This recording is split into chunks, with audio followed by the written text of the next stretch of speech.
Hello, what's up, guys? Welcome back to our another video. My name is Nasir and I'm a student of Town College. So today our topic is how to set achievable goals and stay motivated.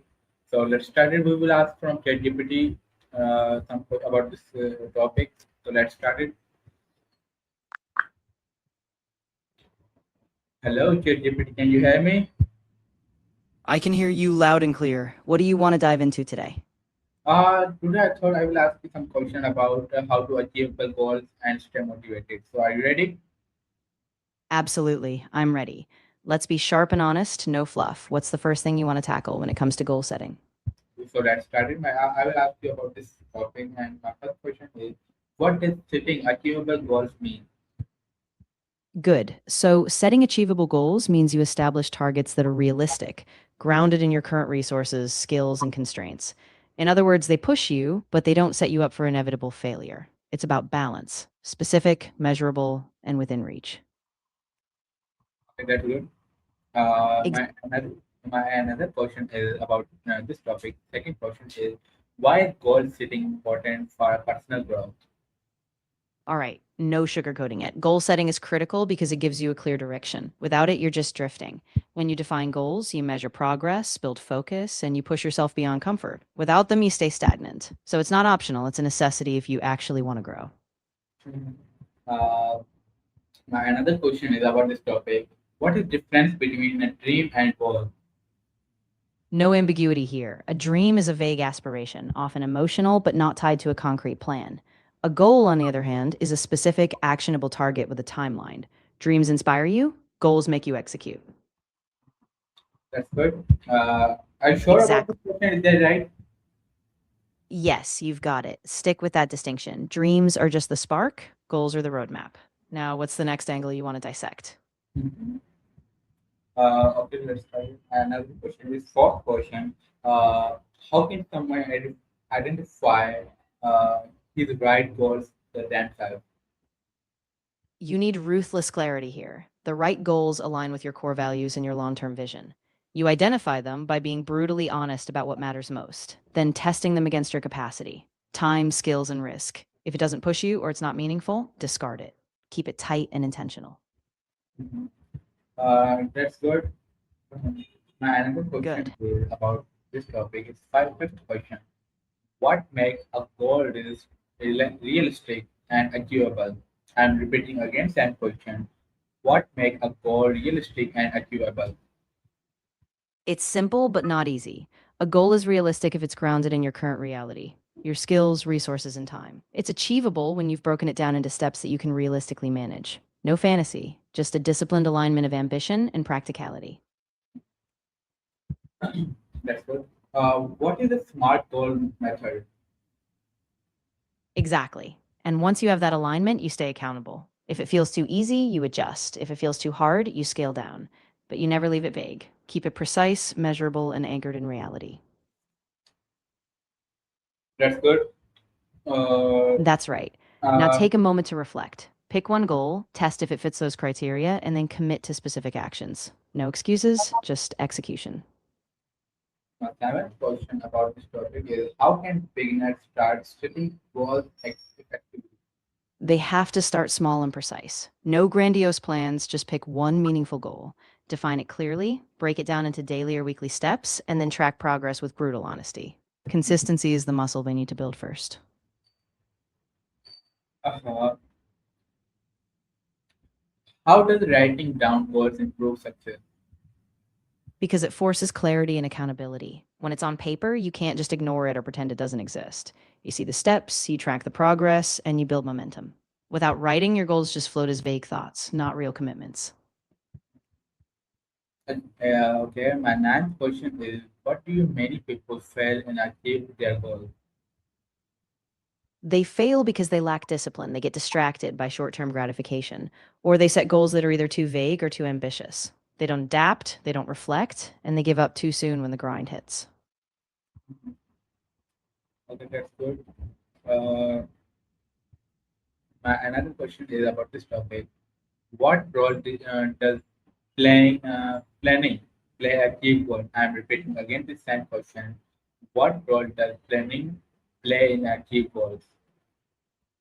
Planning is the backbone of achievement. Without a plan, your goal is just a vague wish. Planning breaks down the goal into actionable steps, allocates time, and anticipates obstacles. In short, planning turns potential into progress. Uh, okay, my another question is about this topic. How can breaking big goals into smaller steps help? You do it by dissecting the big goal into bite sized, manageable milestones. Each small step should be specific, time bound, and realistic. That way, you stay motivated and you keep momentum. No step is too big or too abstract. That's so. And the same way, my another question is about this topic. How important are daily habits in reaching long-term goals? They're absolutely critical. Daily habits are the compound interest of progress. Every small disciplined action stacks up, and over time, they drive you toward that big long term success you're after. Uh, my another question is about this topic. What are the biggest object people face while in pushing goals? They quit too soon, they get distracted by shiny new things, or they underestimate the time and effort required.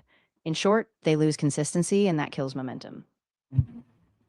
Uh, my another question is 14th question. How can someone stay motivated when progress is slow? They stay motivated by anchoring themselves in purpose, why they started in the first place. They celebrate small wins, adjust their tactics, and they accept that slow progress is still progress. Discipline trumps doubt. Okay, that's good. My 15th question is motivation enough? Is okay, I'm repeating again the same question. Sorry for that. Is motivation enough or is this discipline more important? Motivation alone is a fleeting spark. It's crucial, but it burns out. Planning is the steady fuel. Without a concrete plan, even the strongest motivation falters. You need both, but planning is the backbone.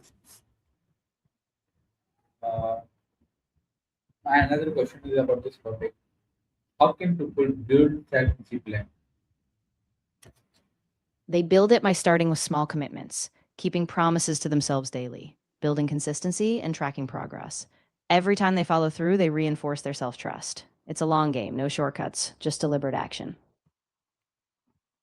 Uh, what should someone do after experience future failure? They have to face it head on.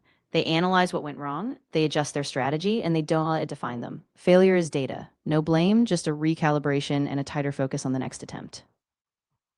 Uh-huh. Uh, how can people build self-discipline?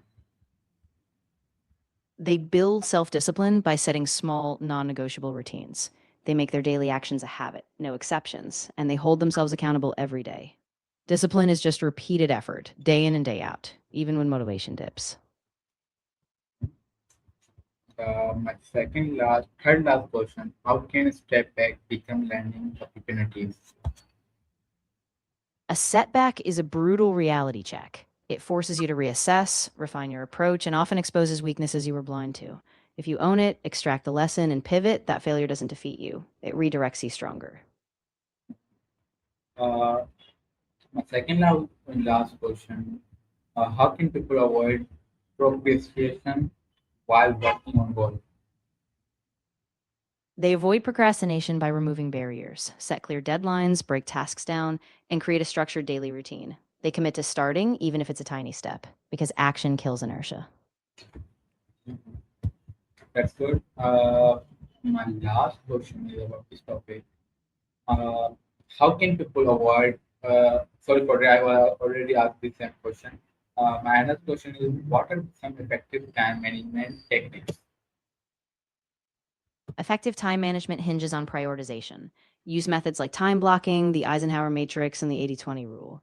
Focus on your highest impact tasks first, minimize distractions, and review your progress regularly. Okay, thank you so much for answering this question about this topic. And I will record this video for upload on YouTube, LinkedIn, and Facebook also. So thank you so much for answering. You're welcome. I'm glad it helped. Now take these ideas, keep them sharp, and put them into action in your video. Thank you. Now everyone, it's time to end this video. We will meet to another video. Allah Hafiz.